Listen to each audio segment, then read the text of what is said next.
10ನೇ ತರಗತಿಯ arithmetic progression ಅಂದರೆ mathematics ಸಬ್ಜೆಕ್ಟ್ನ arithmetic progression ಸಮಾಂತರ ಶ್ರೇಣಿ ಪಾಠದ 2ನೇ ವಿಡಿಯೋ ಇದಾಗಿದೆ. ಇದರಲ್ಲಿ ನಿಮಗೆ ಕ್ವಶನ್ ಅಂಡ್ ಆನ್ಸರ್ಸ್ ಮತ್ತು ನೋಟ್ಸ್ಗಳನ್ನು ನಾನು ಪ್ರೊವೈಡ್ ಮಾಡ್ತಾ ಹೋಗ್ತೀನಿ. ಸೆಕೆಂಡ್ ವಿಡಿಯೋ ಕಂಟಿನ್ಯೂ ಮಾಡ್ತಾ ಇದ್ದೀನಿ. ಫಸ್ಟ್ ವಿಡಿಯೋ ನಿಮಗೆ ಬೇಕಾದರೆ ಈಗಾಗಲೇ ಕಮೆಂಟ್ ಸೆಕ್ಷನಲ್ಲಿ ಇರ್ತದೆ, ಅದನ್ನು ನೋಡ್ಕೋಬೋದು.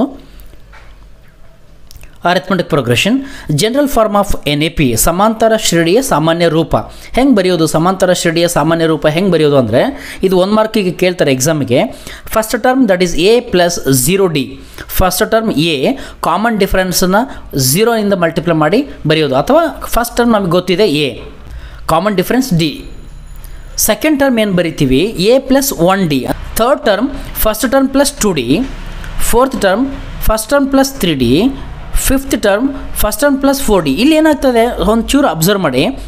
ಫಸ್ಟ್ ಟರ್ಮ್ ಇದ್ದಾಗ 0 ಇತ್ತು, 0D ಇತ್ತು. ಸೆಕೆಂಡ್ ಟರ್ಮ್ ಇದ್ದಾಗ 1D ಆಯಿತು. ಥರ್ಡ್ ಟರ್ಮ್ ಇದ್ದಾಗ 2D ಆಯಿತು. ಫೋರ್ತ್ ಟರ್ಮ್ ಇದ್ದಾಗ 3D ಆಯಿತು. ಫಿಫ್ತ್ ಟರ್ಮ್ ಇದ್ದಾಗ 4D ಆಯಿತು. ಅದೇ ಥರ nth ಟರ್ಮ್ ಇದ್ದಾಗ ಒಂದು ಕಮ್ಮಿ ಬರಿಬೇಕು, A + n - 1 × D. nth term = A + n - 1 × D. General form of AP ಬರೆಯೋದಾದರೆ A, A + D, A + 2D, A + 3D, A + 4D, A + n - 1 × D. Next slide ನೋಡ್ತಾ ಹೋಗೋಣ. nth ಟರ್ಮ್ ಆಫ್ AP ಅಂದರೆ n-ನೇ ಪದ. nth term ಅಂದರೆ n-ನೇ ಪದ ಬರಿತಾ ಹೋಗ್ತೀವಿ. ಇನ್ನೇನು AP if first term is A, ನಮ್ಗೆ ಗೊತ್ತಿದೆ first term A common difference D, then nth term of AP is given by AN = A + n - 1 × D. ಈ ಫಾರ್ಮುಲಾ ನಿಮ್ಮ ಪ್ರತಿಯೊಂದು ಪ್ರಾಬ್ಲಮ್ಗೂ ಬರುತ್ತೆ, ಆ್ಯನ್ಯುವಲ್ ಎಕ್ಸಾಮ್ಗೂ ಕೂಡ ಕೇಳ್ತಾರೆ. nth ಟರ್ಮ್ ಆಫ್ AP ಮೇಲೆ ಫಾರ್ಮುಲಾ ಕೇಳ್ತಾರೆ, ಜೊತೆಗೆ ಒಂದು ಪ್ರಾಬ್ಲಮ್ ಇದ್ದೇ ಇರುತ್ತೆ. ಯು ಮಸ್ಟ್ ನೋ, ನಿಮಗೆ ಗೊತ್ತಿರಬೇಕು ಏನು ಅಂದರೆ 7th ಟರ್ಮ್ ಅಂತ ಬರಿಬೇಕು ಅಂದರೆ A + 6D ಬರಿಬೇಕು. ಅಂದರೆ 7th ಟರ್ಮ್ ಅಂದರೆ A + 6D. 12th ಅಂದರೆ A + 11D, ಒಂದು ಕಮ್ಮಿ ಮಾಡಿ ಬರಬೇಕು. ಥರ್ಡ್ ಟರ್ಮ್ ಅಂದರೆ A + 2D, ಒಂದು ಕಮ್ಮಿ ಮಾಡಿ ಬರಬೇಕು. 15th ಟರ್ಮ್ ಅಂದರೆ A + 14D. ಇದೇ ಥರ ನೀವು ಬರಿತಾ ಹೋಗಬೇಕು. Discuss AN is also called the last term of NAP. AN ಅಂತಲೂ ನಾವು ಲಾಸ್ಟ್ ಟರ್ಮನ್ನು ಕರಿತೀವಿ. ಲಾಸ್ಟ್ ಟರ್ಮ್ನ ಎಲ್ಲಿಂದನೂ ಕೂಡ ನಾವು ಸೂಚನೆ ಮಾಡ್ತೀವಿ, AM-ನಿಂದನೂ ಕೂಡ ನಾವು ರಿಪ್ರೆಸೆಂಟ್ ಮಾಡ್ತಾ ಹೋಗ್ತೀವಿ. ಈಗ ಪ್ರಾಬ್ಲಮ್ಸ್ನ ತಗೊಳ್ತಾ ಹೋಗೋಣ. Determine the AP whose third term is 5 and 7th term is 9.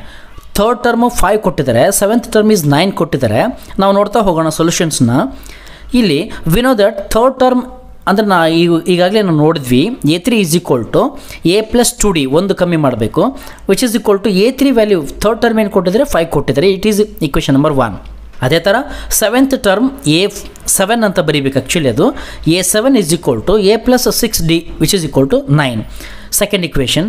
ಈ ಎರಡು ಇಕ್ವೇಷನ್ಸ್ನ ನಾವು ಸಾಲ್ವ್ ಮಾಡ್ತಾ ಹೋಗೋಣ. A + 6D = 9, A + 2D = 5.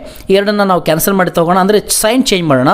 Sign change ಮಾಡೋಣ, ಪ್ಲಸ್ ಇದ್ದು ಮೈನಸ್ಸು, ಮೈನಸ್ ಇದ್ದು ಪ್ಲಸ್ ಆಗುತ್ತೆ. ಆವಾಗ A ಕ್ಯಾನ್ಸಲ್ ಆಗುತ್ತೆ. ಆವಾಗ 6 - 2 4D, ವಿಚ್ = 9 - 5 4. ಹಾಗಾದರೆ D = 4/4, D = 1 ಕ್ಯಾನ್ಸಲ್ ಆಗುತ್ತೆ. That is D = 1. Common difference ಬಂತು. ಹಾಗೆಯೇ ಫಸ್ಟ್ ಟರ್ಮ್ ಫೈಂಡ್ ಔಟ್ ಮಾಡಬೇಕಲ್ಲ. ಇಕ್ವೇಷನ್ ನಂಬರ್ 1 and 2 ಯಾವುದಾದ್ರೂ ಒಂದು ತೊಗೊಳ್ಳಿ. A + 6D = 9. ಹಾಗಾದರೆ ನಮಗೆ D ಗೊತ್ತಿದೆ, A + 6 × D, ವಿಚ್ = 9. ಹಾಗಾದರೆ A = 9 - 6, A = 3 value. That is AP ಬರಿತಾ ಹೋಗೋಣ. 3, 4, 5, 6, 7. ಈ ಥರ ಪ್ರಾಬ್ಲಮ್ಸ್ ಕಂಪಲ್ಸರಿ ಬರುತ್ತೆ ಆ್ಯನ್ಯುವಲ್ ಎಕ್ಸಾಮ್ಗೆ. ಸ್ವಲ್ಪ ಅರ್ಥ ಮಾಡ್ಕೊಳ್ತಾ ಹೋಗಿ, ಇಂಟ್ರೆಸ್ಟಿಂಗ್ ಆಗಿರುತ್ತೆ ಪ್ರಾಬ್ಲಮ್ಸ್ಗಳು. ಹಾಗೆಯೇ ನೆಕ್ಸ್ಟ್ ನೋಡ್ತಾ ಹೋಗೋಣ. Determine the AP whose second term is 6 and 5th term is 15 ಅಂತ ಕೊಟ್ಟಿದ್ದಾರೆ. ಇದನ್ನು ಕೂಡ ಸೇಮ್ ಅದೇ ಥರ ನಾವು ಪ್ರಾಬ್ಲಮ್ ಸಾಲ್ವ್ ಮಾಡ್ತಾ ಹೋಗ್ಬೋದು. Determine the AP whose 4th term is 20 and 10th term is 50 ಇದೆ. ಇದನ್ನು ನೀವು ಪ್ರಾಬ್ಲಮ್ನ ಸಾಲ್ವ್ ಮಾಡಿ ಇದನ್ನು ಕಮೆಂಟಲ್ಲಿ ಕಮೆಂಟ್ ಮಾಡಿ. Comment your answers below. Third ವಿಡಿಯೋನ ನಾನು ಮತ್ತೆ ಕಂಟಿನ್ಯೂ ಮಾಡ್ತಾ ಹೋಗ್ತೀನಿ. Thank you.